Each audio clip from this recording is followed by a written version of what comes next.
الحمد لولیہ والصلاة والسلام علی نبیہ وآلہ وصحبہ وبارک وسلم۔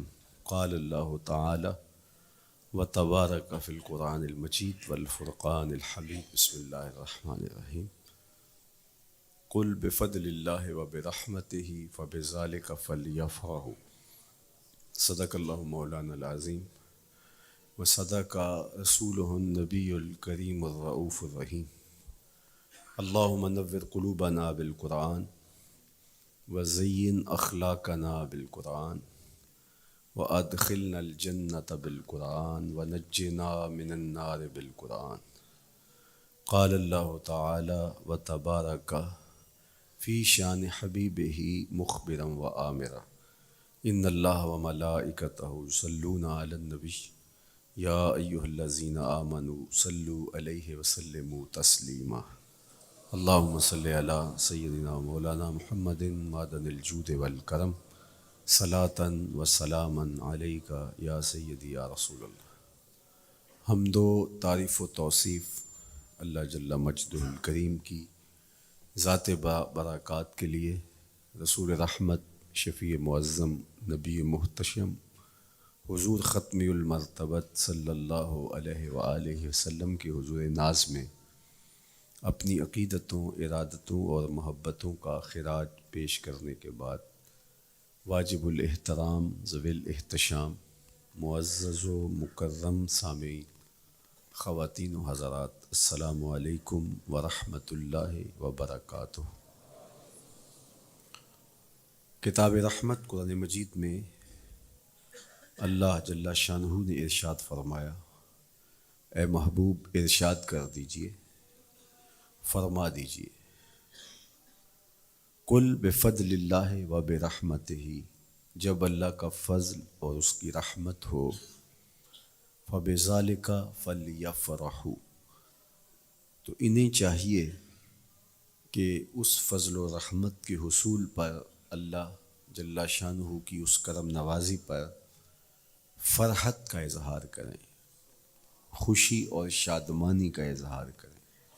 ہوا خیر مما یجمعون، اور وہ جب فرحت کا اظہار کرتے ہوئے، خوشی کا اظہار کرتے ہوئے خرچ کرتے ہیں، تو وہ خرچ کرنا اس مال سے بہتر ہے جو وہ جمع کرتے ہیں۔ تو خوشیوں کا حصول اللہ جل شانہ کا شکر واجب کرتا ہے۔ جب کوئی بھی خوشی ملے تو ہمارے اوپر ضروری ہوتا ہے کہ ہم اللہ کا شکر ادا کریں۔ شکریہ ادا کرنے سے نعمتیں اور زیادہ ملتی ہیں، اور شکریہ ادا نہ کرنے سے نعمتوں سے محروم کر دیا جاتا ہے۔ اور یہ انسانی فطرت ہے کہ جب اسے کوئی سرشاری ملتی ہے، جب اسے کوئی نعمت، رحمت یا راحت پہنچتی ہے، تو وہ اس پر خوش ہوتا ہے۔ قرآن مجید میں ایک مقام پہ فرمایا وَإِذَا أَذَقْنَا الْإِنسَانَ مِنَّا رَحْمَةً فَرِحَ بِهَا، جب انسان کو ہماری جانب سے کوئی رحمت ملتی ہے تو وہ اس پہ خوش ہو جاتا ہے۔ آپ ایک چھوٹے سے بچے کی گال سہلائیں، اس کو ٹافی دیں، اس کے سر پہ شفقت سے ہاتھ رکھیں تو اس کا چہرہ کھل کے گلاب ہو جاتا ہے۔ ٹھٹھرتے ہوئے ماحول میں کسی کو روک کے گرم چائے پلا دے تو اس کی طبیعت میں سرشاری آ جائے گی اور وہ آپ کا شکر گزار رہے گا۔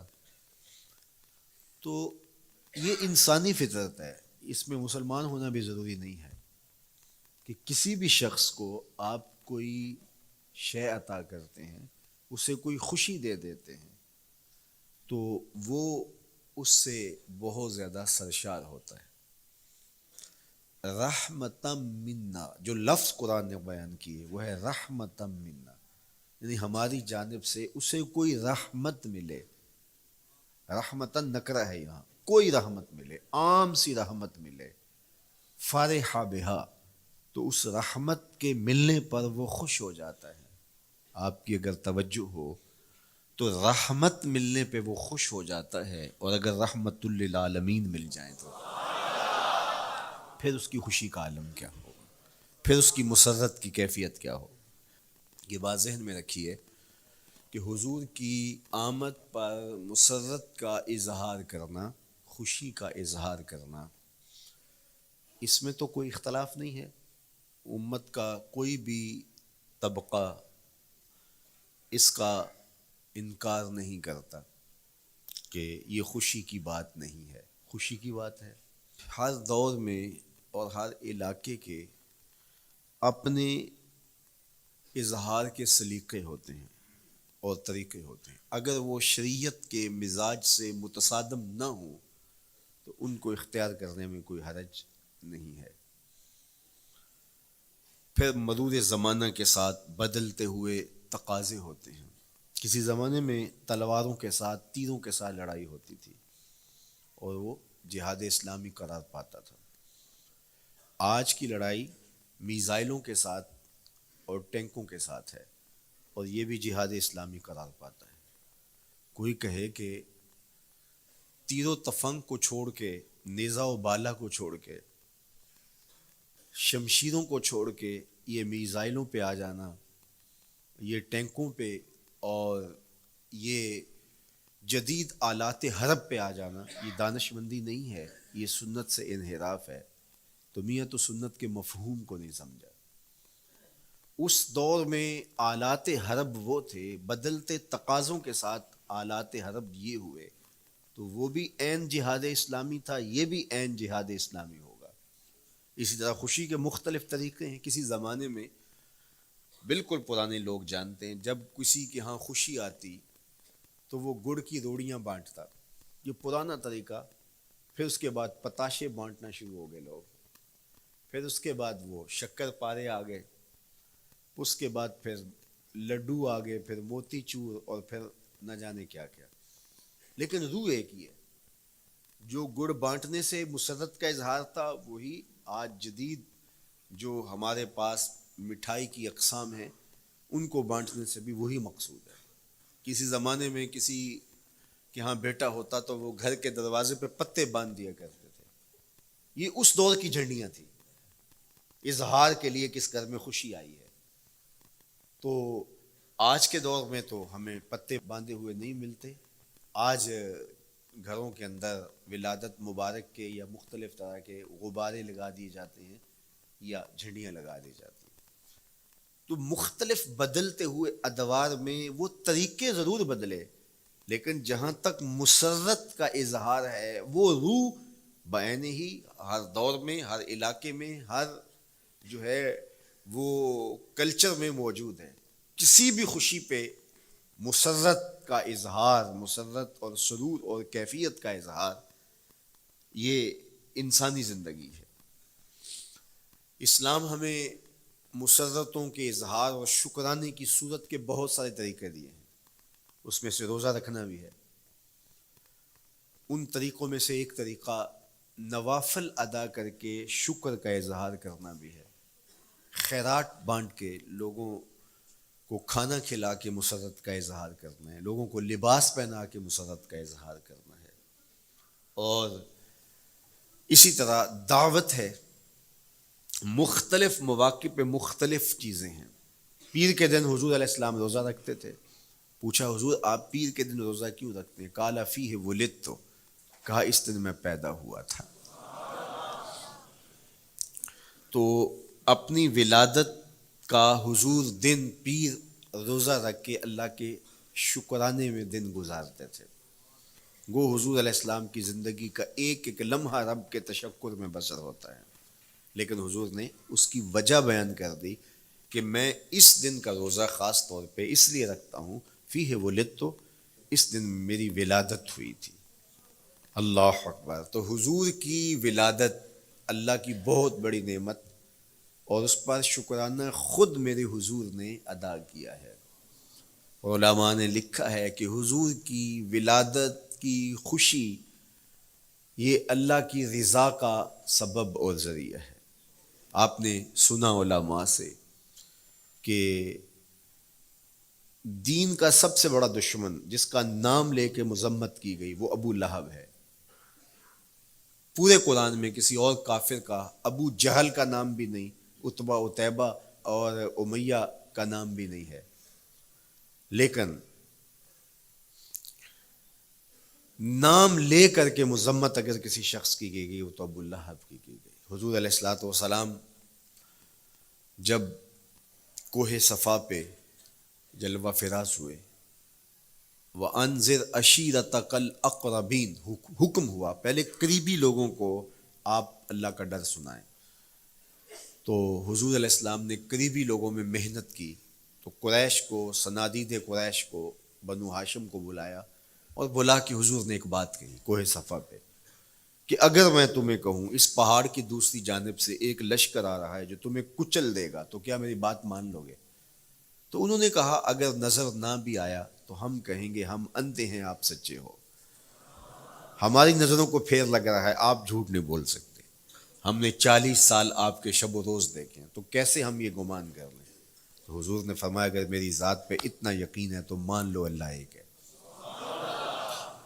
تو ابو لہب سب سے پہلے بولا تبا لک ھنالک سائر الیوم الہذا جمعتنا معاذ اللہ، کہ آپ کا معاذ اللہ ہاتھ ٹوٹ جائے، آپ نے اس لیے ہمیں جمع کیا تھا. تو اللہ تعالیٰ جل شانہ نے اس کا جواب دیتے ہوئے ارشاد فرمایا تبت یدا ابی لہب وتب، ظالم تیرے دونوں ٹوٹ جائیں، ظالم تیرے دونوں ٹوٹ جائیں.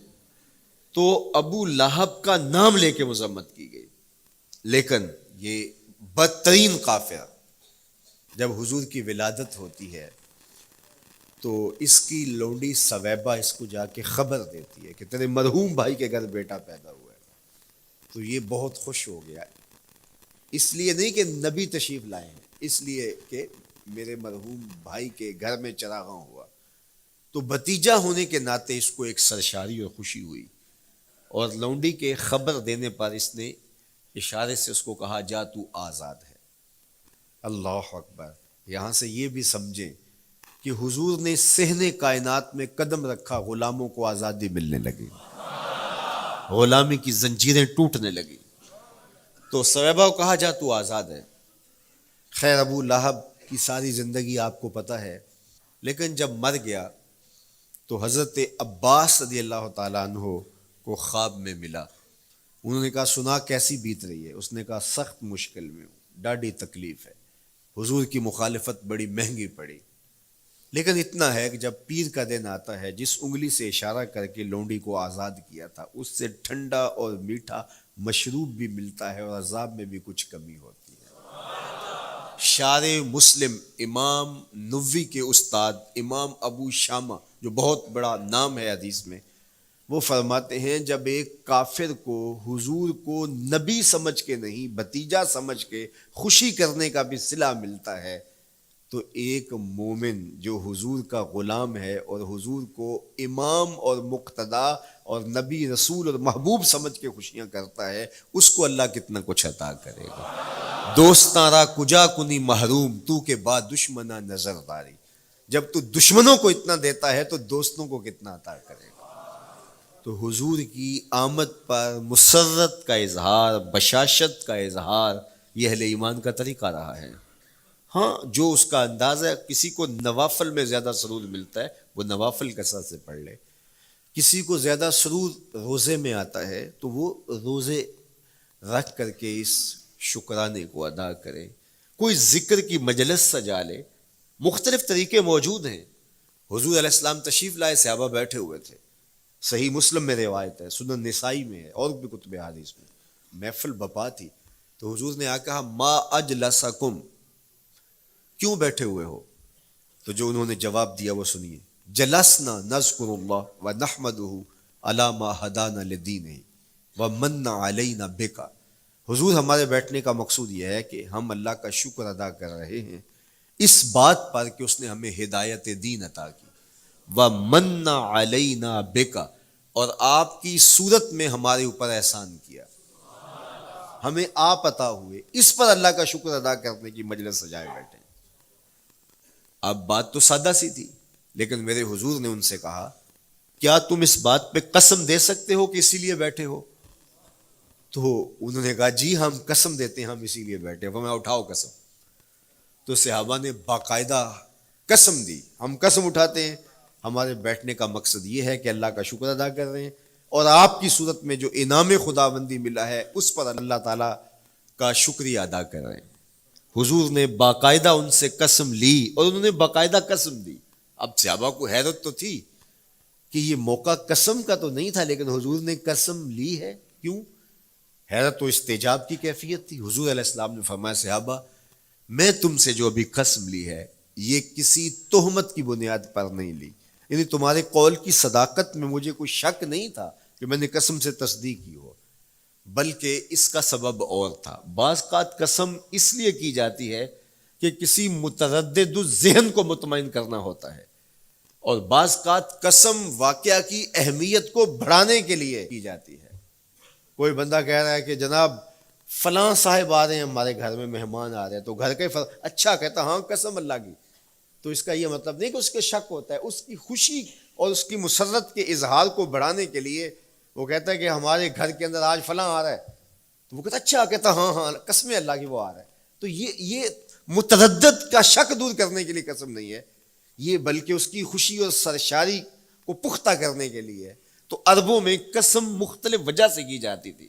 تو حضور نے فرمایا یہ جو میں نے تم سے قسم لی ہے یہ کسی تہمت کی بنیاد پہ نہیں لی, بلکہ اس قسم کا سبب کیا ہے سنو. پھر حضور نے خود بتایا, فرمایا تم یہاں بیٹھے تھے, میں حجرے میں بیٹھا تھا, اتانی جبریل علیہ السلام, میرے پاس جبریل امین حاضر خدمت ہوئے, فاخبرنی ان اللہ یباہی بکم الملائکہ, تو مجھے انہوں نے خبر دی ہے, محبوب ذرا باہر تو نکل کے دیکھو, صحابہ تمہارے اس عمل پر اللہ فرشتوں میں ناز کر رہا ہے, اللہ فرشتوں میں فخر کر رہا ہے کہ دیکھو میں نے ان کو نعمت دی, کتنے قدردان نکلے, اس نعمت کا شکرانہ ادا کر رہے ہیں. اور آج اگر ہم اپنے گھر میں بیٹھ کے, اپنی مسجد میں بیٹھ کے حضور کی صورت میں انعام خداوندی کا شکریہ ادا کرتے ہیں تو اللہ کی رحمتوں سے بعید نہیں کہ اللہ فرشتوں سے کہے دیکھو صدیاں بیت گئیں یہ آج بھی شکرانہ ادا کر رہے ہیں, اور یہ بات میری اور آپ کی بخشش کی ضمانت قرار پائے. تو حضور کی صورت میں جو انعام ہوا, حضرت حسان بن ثابت اکثر کہا کرتے تھے منا علینا ربنا ام بعث فینا محمدا, ہمارے رب نے ہمارے اوپر احسان کر دیا ہے کہ محمد عربی عطا کر دیے. ساری زندگی سجدے میں سر رکھ کے شکر ادا کرتے رہیں, حق کے شکر پھر بھی ادا نہ ہو. میں تو کہا کرتا ہوں ہمارے بدن پہ اتنے بال نہیں ہیں جتنے رسول اللہ کے احسانات ہیں, ہمارا بال بال قرض رسالت میں جکڑا ہوا ہے, ساری زندگی ان کے گیت گائیں. میں ایک رات کے میلاد کا صرف قائل نہیں ہوں کہ ایک رات میلاد کر لو اور پورا سال چھٹی, ساری زندگی حضور کا نام جپو, ساری زندگی حضور پہ درود پڑھو, لمحہ لمحہ حضور کے ذکر کا چراغاں کرو. صرف اپنے گھروں میں, اپنی چہار دیواریوں میں اور اپنے بازاروں میں جھنڈیاں ہی نہ لگاؤ, بلکہ دل کے ایک ایک فرد پہ نام محمد کی جھنڈی لگاؤ. صرف منڈیروں پہ چراغاں ہی نہ کرو, بلکہ دل کی اندھیر گلیوں میں بھی حضور کے نام کا چراغاں کرو, اندر بھی روشنی ہو باہر بھی روشنی ہو. حضور پہ درود پڑھو, حضور کا ذکر کرو, اپنے بچوں کو بٹھا کر کے حضور کے قصیدے سناؤ, حضور کی شانیں سناؤ, حضور کی سیرت بتاؤ انہیں. اپنے گھر کے ماحول کے اندر, اپنی مسجد میں, اپنی گلی میں, اپنے دوستوں میں حضور کا ذکر کرو. دوستوں آپس میں بیٹھو تو کہو یار اللہ کا کتنا کرم ہو گیا کہ اللہ نے ہمیں حضور عطا کر دیا. دوستوں میں بیٹھے جب یوں بات کرو گے تو اللہ کی رحمتیں کس قدر تمہارے اوپر برسیں گی. اپنی عقیدتوں کا اظہار کرو, وہاں کمیت نہیں دیکھی جاتی, وہاں کیفیت دیکھی جاتی ہے, وہاں مقدار نہیں دیکھی جاتی, وہاں معیار دیکھا جاتا ہے. وہ چہرہ اور چہرے کا تل نہیں دیکھتے, وہ بندے کا دل دیکھتے ہیں, وہ دیکھتے ہیں کون کس خلوص کے ساتھ محبت لے کر کے آیا ہے. شاہ ولی اللہ محدث دہلوی بہت بڑا نام ہے, تمام مکاتیب فکر کے نزدیک معتبر نام ہے. شاہ ولی اللہ محدث دہلوی فرماتے ہیں میرے والد شاہ عبد الرحیم محدث دہلوی ہر سال حضور کا میلاد کرتے تھے, اور اپنی استطاعت کے مطابق لوگوں میں, آنے والوں میں کچھ کھانا بھی تقسیم کرتے. ایک سال حالات اتنے پتلے تھے کہ ان کو میسر نہ تھا کہ لوگوں کو بھرپور کھانا کھلا سکیں, لیکن کہا چلو ناغہ نہ ہو, ایک تسلسل ہے جاری رہے, تو انہوں نے چنے بانٹ دیے بعد میں. لیکن دل میں تشویش تھی کہ اس مرتبہ من کی منشا پوری نہیں ہوئی، تو اسی حالت میں سو گئے، سوئے تو مقدر جاگا، حضور کا دیدار نصیب ہوا، اور جس نے حضور کو خواب میں دیکھا اس نے حضور کو ہی دیکھا۔ من رآنی فی المنام فقد رآنی، فرمایا جس نے مجھے خواب میں دیکھا اس نے مجھے ہی دیکھا۔ فإن الشیطان لا یتمثل بی، شیطان میری مثل ہو ہی نہیں سکتا، خواب میں آ کر بھی حضور کی مثل ہونے کا دعویٰ نہیں کر سکتا، جس نے مجھے دیکھا اس نے مجھے ہی دیکھا۔ اور دوسری بات، حضور جس کے خواب میں آئے قصد، ارادے اور مرضی سے آئے۔ تیسری بات، حضور علیہ الصلوۃ والسلام نے خواب میں کسی کو کچھ عطا کیا تو وہ حقیقت میں عطا کیا۔ ویسے میں خواب میں کسی سے کچھ لیتا ہوں، آپ خواب میں کسی سے کچھ لیتے ہیں یا کسی کو کچھ دیتے ہیں تو وہ محض خواب ہوتا ہے۔ آپ نے کسی سے قرض لینا ہو تو وہ خواب میں آ کے ادا کر دے تو صبح اٹھ کے کھاتے سے نام کاٹ دیں گے؟ آپ کہیں گے خواب میں ادا کیا، بھوک میں تڑپتے سو گئے، رات عالی نسب ہوٹل سے کھانا کھاتے رہے، صبح بھوک محسوس کریں گے یا نہیں؟ خواب میں کھایا ہے نا۔ وہ کیا کسی نے کہا 100 بار میرے ہاتھوں میں تیرا دامن آیا، جب آنکھ کھلی تو اپنا ہی گرے باں تھا۔ کچھ نہیں ہوتا، خواب محض خواب ہوتا ہے۔ لیکن اگر حضور کسی کو خواب میں کچھ عطا کرے، امام بوصیری سے پوچھو، رات چادر ملتی ہے، صبح اٹھتے ہیں کندھوں پہ موجود ہوتی ہے۔ حضور عطا کرتے ہیں تو حقیقت میں عطا کرتے ہیں۔ امام سخاوی نے القول البدیع میں لکھا ہے، ایک شخص حضور کے روضے پہ کھڑا ہے اور کیا کہتا ہے؟ آنا ضیفوں کا، میں آپ کا مہمان ہوں، اور آپ کے ہوتے ہوئے کسی اور در پہ تو نہیں جانا۔ آقا جی میں تیرا ہو کے خیر منگاں در در دا، مریل کتا کیوں اخواواں ایڈے بختاں وردا، جب میں تیری چوکھٹ پہ ہوں تو کسی اور سے کیوں مانگوں؟ اور میرے امام بولے، کون دیتا ہے دینے کو منہ چاہیے، دینے والا ہے سچا ہمارا۔ کوئی جھولی میں چند ٹکڑے ڈال بھی دے تو ساری زندگی جتلائے گا۔ اللہ اکبر۔ عارف عبد المتین نے تو قلم توڑ دیا نا، اور جتنے بھی سہارے ہیں سبک کرتے ہیں، عزت نفس بڑھاتا ہے سہارا تیرا، ہر آسرا کمزور کرتا ہے لیکن نبی کا آسرا سر بلند کرتا ہے۔ کسی چودھری کا، خان وڈیرے کا مانگت سر اٹھا کے چل سکتے کہ میں فلاں کا مانگت ہوتا ہوں اور جس کو خیرات مدینے کی گلی سے ملی ہو؟ اسی لیے میرے امام نے مشورہ دیا، ٹھوکریں کھاتے پھرو گے ان کے در پہ پڑ رہو، قافلہ تو اے رضا اول گیا آخر گیا۔ وہ کھڑا ہی حضور کے روضے پہ اور کیا کہتا ہے؟ آنا ضیفوں کا، میں آپ کا مہمان ہوں، اور آپ کے ہوتے کسی اور در پہ جاؤں؟ اللہ اکبر۔ یہ کہتے کہتے آنکھ لگ گئی۔ حضور خواب میں تشریف لائے، دائیں ہاتھ میں روٹی تھی، عطا کرتے ہوئے میں خذ لے لے، کہتا میں نے خواب میں کھانا شروع کر دی، ابھی آدھی روٹی کھائی تھی، پوری روٹی نہیں کھائی تھی، آدھی روٹی کھائی تھی کہ میری آنکھ کھل گئی۔ جب آنکھ کھلی تو دوسرا آدھا ٹکڑا میرے ہاتھ میں موجود تھا۔ وہ دیتے ہیں تو حقیقت میں دیتے ہیں۔ تو شاہ ولی اللہ محدث دہلوی فرماتے ہیں کہ میرے والد شاہ عبد الرحیم محدث دہلوی نے خواب میں حضور کو دیکھا، اور چونکہ دن یہ عمل گزرا تھا اور کہ مہمانوں کو خاطر خواہ تواضع نہیں کر سکا تھا، تو حضور کے سامنے انواع اقسام کی چیزیں پڑی ہیں، ان میں میرے والے چنے بھی موجود ہیں اور ان کے ساتھ شفقت فرما رہے ہیں۔ تو یہاں معیار دیکھا جاتا ہے، مقدار نہیں دیکھی جاتی، یہاں کمیت نہیں دیکھی جاتی، کیفیت دیکھی جاتی ہے۔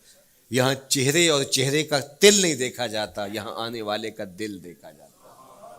یار چہرہ تو چمکدار تھا، اسی لیے ابو لہب کہتے ہیں نا، شعلے کی طرح چمکتا ہوا، لیکن جہنم کا ایندھن بنا، اور کالے رنگ والا، ہونٹ موٹے ہیں، لیکن کعبے کی چھت میں کھڑا اذان دے رہا ہے۔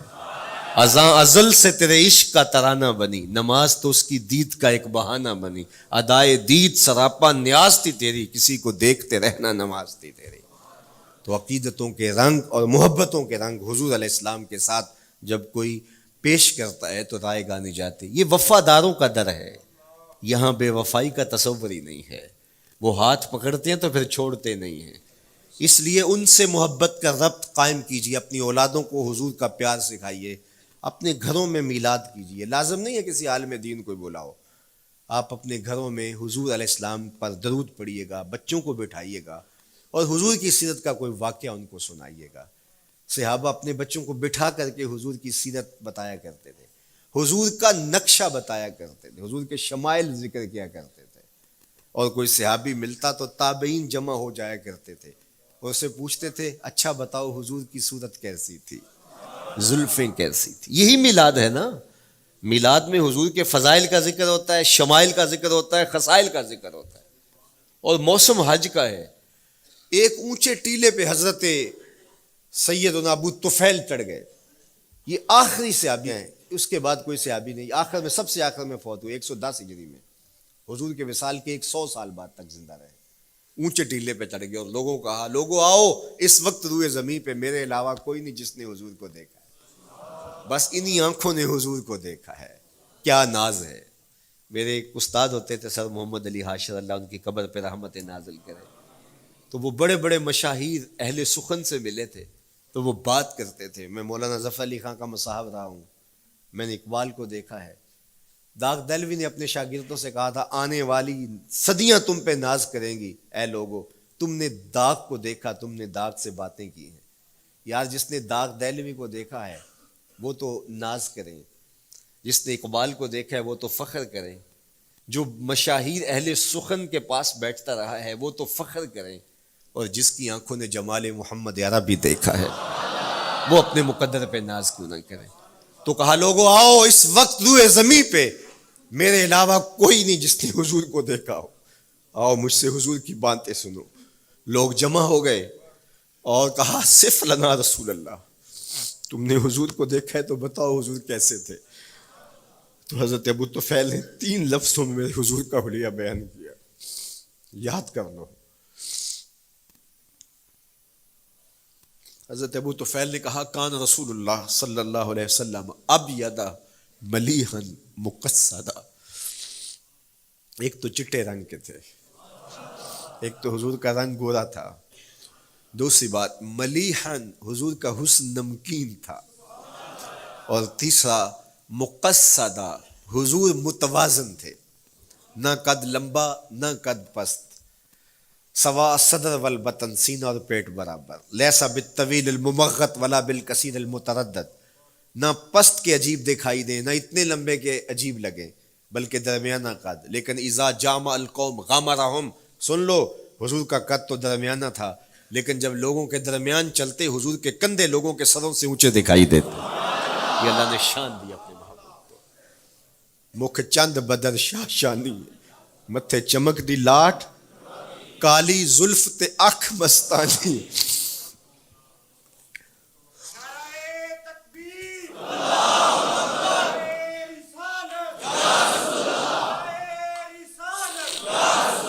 کالی زلف تے اکھ مستانی ہیں، مخمور رکھی ہیں مد بھریاں. میں آپ کو مدینے کی گلی میں لے جانا چاہتا تھا کہ حضور علیہ السلام کی جب آمد ہوئی تو اہل مدینہ نے کس طرح جلوس نکالا، وہ عقیدتوں کے کیا رنگ تھے. لیکن وقت سمٹ گیا. لیکن اتنا سن لو کہ جب حضور تشریف لائے تو جنوبی سمت سے حضور آئے تھے. جب انہوں نے دیکھا نا تو اچانک ودا کے پہاڑوں کی اوٹ سے حضور دکھائی دیے. تو سیاہ پہاڑ ہیں تو ان سے جب حضور کا چمکتا ہوا چہرہ دکھا نا تو بے ساختہ انہوں نے کہا طلع البدر علینا، وہ دیکھو چاند چڑھ گیا ہے. طلع البدر علینا، وہ دیکھو چاند چڑھ گیا. یہ شاعری خود بخود ہوتی ہے، خود بخود ترتیب. ایک ہوتی ہے آورد، ایک ہوتی ہے آمد. یہ آمد ہے. طلع البدر، وہ دیکھو چاند چڑھ گیا. من ثنیات الوداع وجب الشکر علینا. مورخ اسلام حفیظ جالندری نقشہ کھینچتے ہیں جنوبی سمت سے اٹھا ایک نوری غبار آخر. جنوبی سمت سے اٹھا ایک نوری غبار آخر، سواد شہر میں داخل ہوا ناکا سوار آخر. زباں پر اشرق البدر علینا کی صدائیں تھیں، دلوں میں ما دعا للہ دائی کی دعائیں تھیں. نبوت کی سواری جس طرف سے ہو کے جاتی تھی، درود و نعت کے نغمات کی آواز آتی تھی. کہیں معصوم ننھی بچیاں تھیں دف بجاتی تھی، رسول پاک کی جانب اشارے کر کے گاتی تھی اور کہتی کیا تھی، ہم ہیں بچیاں نجار کے عالی گھرانے کی، خوشی ہے آمنہ کے لال کے تشریف لانے. خوشی ہے آمنہ کے لال کے. عجیب رنگ بکھرے ہوئے تھے. حضور نے جب بچیوں کو دیکھا تو فرمایا تم مجھ سے محبت کرتی ہو؟ انہوں نے کہا ہم دل و جان سے آپ سے پیار کرتی ہیں. تو حضور نے فرمایا واللہ انا احبکن، اللہ کی قسم میں بھی تم سے پیار کرتا ہوں، میں بھی تم سے پیار کرتا ہوں. لوگ گھروں کو سجائے بیٹھے، ہلم الینا یا رسول اللہ الی العدد والعدۃ والمنع، حضور آ جاؤ نا، آ جاؤ، ہمارے پاس اسلحے بھی ہیں، کسی نے حملہ کیا توڑ کے رکھ دیں گے، ہمارے بڑے بڑے گھر ہیں، مہمان آئے سنبھال لیں گے، رک جاؤ نا ہمارے گھر. اب اتنے چاہنے والے ہوں تو کس کو پذیرائی دیں؟ حضور اونٹنی کی مہار گردن پہ ڈالتے، فرماتے خلو سبیلہا ناقتی مامورۃ من اللہ، اس کی راہیں چھوڑ دو، یہ اللہ کے حکم کی پابند ہے. کہتے ہیں لوگوں نے اونٹنی کو چارہ دکھانا شروع کر دیا کہ چلو اونٹنی بیٹھ جائے. اللہ اکبر، پانی ہڑا نو لوڑ کی راہ براندی، پہنچے آپ دریار سرکار یارا. یار جب محبت پیدا ہوتی ہے یار منانے کے ڈھنگ بھی سیکھ لیے جاتے ہیں، محبت بتا دیتی ہے محبوب کو کیسے منانا ہے. لیکن حضور فرماتے خلو سبیلہا ناقتی مامورہ، راہیں چھوڑ دو، میری اونٹنی اللہ کے حکم کی پابند ہے، یہ سبز چاروں کے لالچ میں آنے والی نہیں ہے، چھوڑو چھوڑو اس کا راستہ. اللہ اکبر، جب بنو نجار کے محلے سے حضور گزرے، یہی بچیوں نے تالا البدر علینا پڑھا تھا، اور یہی محلہ حضور کے ننیال کا محلہ تھا. انہوں نے جو لفظ کہے، امام صالحی نے، اللہ ان کی قبر پہ کروڑوں رحمتیں نازل کرے. سبل الہدا والرشاد میں نے کئی مرتبہ یہ مقام پڑھا ہے، باب الہجرہ مسلم شریف باقی کتب حدیث میں بھی ہے، لیکن امام صالحی نے بہت ساری حدیث جمع کی ہیں، اور انہوں نے یہاں جو منظر بیان کیا ہے، انہوں نے جو لفظ کہے نا، جب حضور آئے بنو نجار کے محلے سے گزرنے لگے تو ذرا لفظوں کی چاشنی دیکھیے، ان لفظوں سے ٹپکتے شہد کو دیکھیے. تو انہوں نے آگے بڑھ کے حضور کو دعوت دی، اور لفظ کیا کہے، ہلم الی اخوالک یا رسول اللہ الی العدد والعدۃ والمن، حضور ادھر تو رک جاؤ، یہ تو آپ کے ماموں کے گھر ہیں، یہ تو آپ کے ننیال کا محلہ ہے. لیکن حضور نے فرمایا کہ بس میری راہیں چھوڑ دو. پھر اونٹنی جا کے کہاں بیٹھی، نیویاں دا پرونا ہے میرا نبی، کوٹھیاں تے چڑھے ویخ دے رہ گئے. سہل اور سہیل دو یتیم بچے تھے، اور ان کی خالی جگہ پڑی تھی، جا کے اونٹنی وہاں بیٹھ گئی. اٹھایا گیا پھر بیٹھ گئی. قریب ترین مکان حضرت ابو ایوب انصاری کا تھا. دوڑے آئے، سامان اتارنے لگے، کہا حضور اونٹنی کو اب نہ اٹھاؤ، اب تو میرے وقت جاگ پڑے ہیں. پھر ان کی کیفیت کیا تھی، امروز شاہ شاہاں مہمان شو دستو مارا. امروز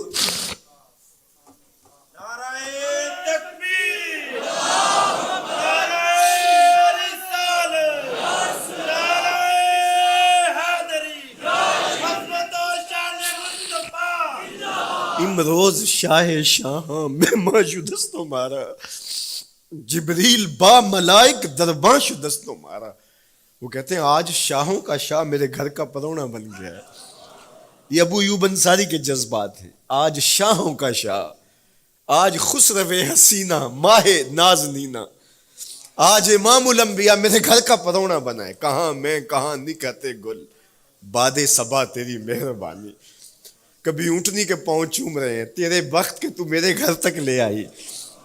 تو کہا امروز شاہ شاہاں مہمان شدست و مارا، آج شاہوں کا شاہ میرے گھر کا مہمان ہے. پھر آگے کیا کہتے ہیں، جبریل با ملائک درباں شدست و مارا.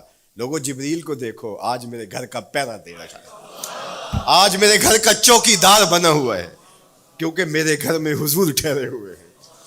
تو کیا حضور کی آمد کا جلوس تھا یار. صحابہ نے جو حضور کے آمد کا جلوس نکالا، ہم تو وہ رنگ پیش نہیں کر سکتے، لیکن میں آپ کو کہوں گا درود پڑھتے ہوئے آج جلوس میں شامل ہوں، حضور کے ذکر سے سرشار ہو کے جلوس میں شامل ہوں، اور پورے نظم کے ساتھ. اگر آپ کے جلوس میں کوئی کسی کی گاڑی گھس بھی آتی ہے، اس کو پیار دینا، اس کو راستہ دینا، اور اس کو حضور کی رحمت کا احساس ہو کہ یہ رحمت کو ماننے والے لوگ ہیں، اور حضور پہ درود پڑھتے رہنا، عقیدتوں کے رنگ میں رہنا.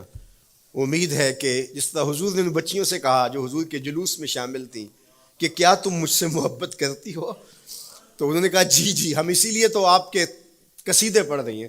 تو حضور نے فرمایا واللہ میں بھی آپ سے محبت کرتا ہوں.